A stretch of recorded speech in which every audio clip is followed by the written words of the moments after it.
ఉపవాసం చేసినప్పుడు 40 రాత్రులు 40 పగుళ్ళు ప్రభువారు ఉపవాసం ఉన్నారు.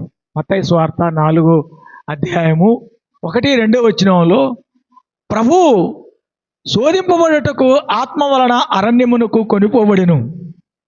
అప్పుడు ఆయన 40 రాత్రులు 40 పగుళ్ళు ఆహారము లేకుండా ప్రార్థన చేస్తున్నాడు.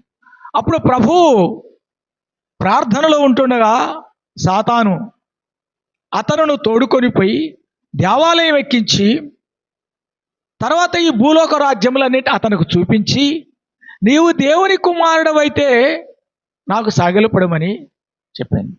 అయితే ఈ భూలోకములో ఉన్న మహిమంతా చూపిస్తూ, భూలోకంలో ఉన్న సంపత్తి అంతా చూపిస్తూ, ఈ భూలోకంలో ఉన్న మహిమంతా చూపిస్తూ, నీవు నాకు నమస్కారం చేసినట్లయితే ఈ లోక మహిమంతా నీకు ఇస్తా అని ఆ యొక్క సాతాను